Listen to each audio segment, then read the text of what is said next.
Next to 9 news. दोस्तों स्वागत करता हूं आप सभी का हमारे चैनल नेक्स्ट 9 न्यूज में और साथ ही हमारे आज के इस प्रोग्राम बर्थडे स्पेशल में। आज है जितेंद्र का बर्थडे। जितेंद्र जी आज लगभग 77 साल के हो चुके हैं और आज मैं आपको जितेंद्र से जुड़ी कुछ बातों से अवगत कराने वाला हूं। कैसे जितेंद्र साहब की शादी हेमा मालिनी जी से होने वाली थी, इसके अलावा कैसे श्रीदेवी को धोखा मिला जितेंद्र से, इन्हीं तरह की दो रिपोर्ट्स आज मैं आपके लिए लेकर आया हूं। तो आइए आपको दिखाते हैं बिना आपका वक्त गवाए तमाम रिपोर्ट। बॉलीवुड एक्टर जितेंद्र 77 साल के हो चुके हैं।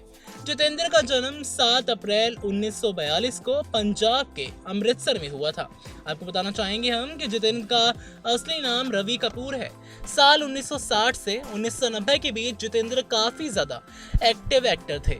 वो उस दौर के बेहतरीन डांसर माने जाते थे। साल 1959 यानी कि 1959 में डायरेक्टर शांताराम की फिल्म नवरंग में डबल रोल से उन्होंने अपनी फिल्मी करियर की शुरुआत की थी और लगभग 5 सालों तक जितेंद्र फिल्म इंडस्ट्री में अभिनेता के रूप में काम पाने के लिए संघर्ष करते रहे थे।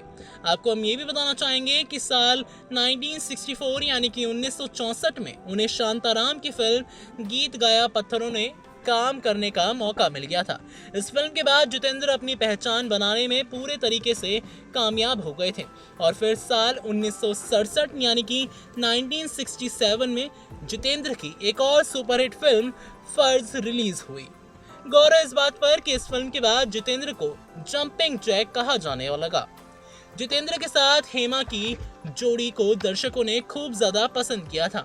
आपको हम ये भी बताना चाहेंगे कि हेमा मालिनी जिन दिनों फिल्मों में आई थी उस समय जितेंद्र सुपरस्टार समझे जाते थे और तो और जब हर लड़की उनके साथ काम करने को लेकर बेहद ज्यादा ही उत्सुक रहती थी, उस समय हेमा ने जितेंद्र को ज्यादा लिफ्ट नहीं दी। आपको बताना चाहेंगे कि उस दौर में धर्मेंद्र और हेमा मालिनी की जोड़ी ने कई सारी सुपरहिट फिल्में दी थी, जिसके बाद जितेंद्र को लगा कि अगर वो हेमा मालिनी से शादी कर लेते हैं तो वो भी धर्मेंद्र की तरह लकी हीरो बन जाएंगे। इसके लिए जितेंद्र ने अपनी मां को हेमा की मां के पीछे लगा दिया, लेकिन हेमा की मां जया चक्रवर्ती ने पूरा मामला हेमा पर छोड़ दिया था। यही नहीं, मद्रास में दोनों परिवारों ने मुलाकात भी की थी। शादी की बात तय हो जाती, लेकिन जितेंद्र मंगनी के तुरंत बाद शादी करना चाहते थे। उन्हें ये डर था कि कहीं मंगनी के बाद हेमा मालिनी का मन ना बदल जाए। हेमा शादी के लिए तैयार भी हो गई थी। तभी जितेंद्र की गर्लफ्रेंड शोभा सिप्पी अपने परिवार वालों के साथ मद्रास पहुंच गई और उनकी शादी की बातचीत में ही अटक गई। वहीं कुछ लोग तो ऐसा भी कहते हैं कि हेमा मालिनी शादी से अंतिम समय पर पीछे हट गई थी। बता दें आप सभी को कि बाद में हेमा ने धर्मेंद्र से शादी कर ली और 1974 में जितेंद्र भी शोभा के साथ शादी के बंधन में बंध गए थे।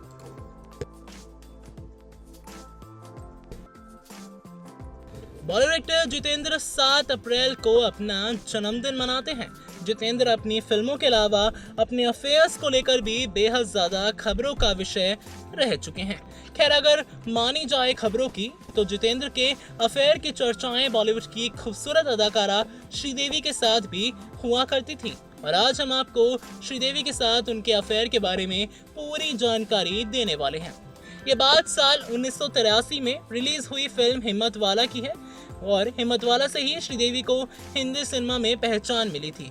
खैर, ऐसा कहा जाता है कि इस फिल्म के निर्देशक राघवेंद्र राव से जितेंद्र ने श्रीदेवी को कास्ट करने के लिए बात की थी। वहीं दूसरी तरफ जब श्रीदेवी को जितेंद्र के साथ हिम्मत वाला के लिए साइन किया गया था तो वो इस बात से बहुत ज्यादा खुश हो गई थी, क्योंकि बॉलीवुड में आने से पहले ही श्रीदेवी जितेंद्र की बहुत ज्यादा बड़ी फैन थी।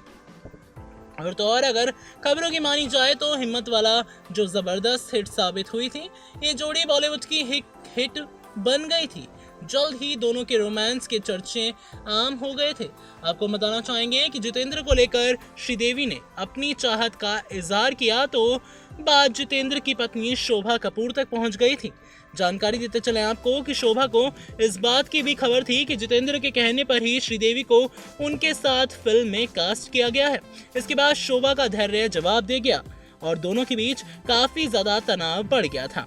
खैर, इस तनाव को दूर करने को लेकर जब जितेंद्र ने श्रीदेवी को अपने घर बुलाकर अपनी पत्नी से मिलवाया तो शोभा कपूर और बेटी एकता कपूर ने उनकी ऐसी खातिरदारी की जिसे श्रीदेवी सालों तक बिल्कुल भी भुला नहीं पाई।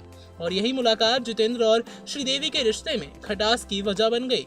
आपको हम बताना चाहेंगे कि श्रीदेवी ने खुद स्वीकार किया था कि बॉलीवुड में कामयाबी के लिए वो जितेंद्र की शुक्रगुजार हैं। और तो और श्रीदेवी के मुताबिक जितेंद्र उनके ड्रीम स्टार थे और उनके साथ उनका एक खास किस्म का रिश्ता भी रहा। पर स्टारडम मिलने के बाद श्रीदेवी जितेंद्र से दूर होती चली गईं।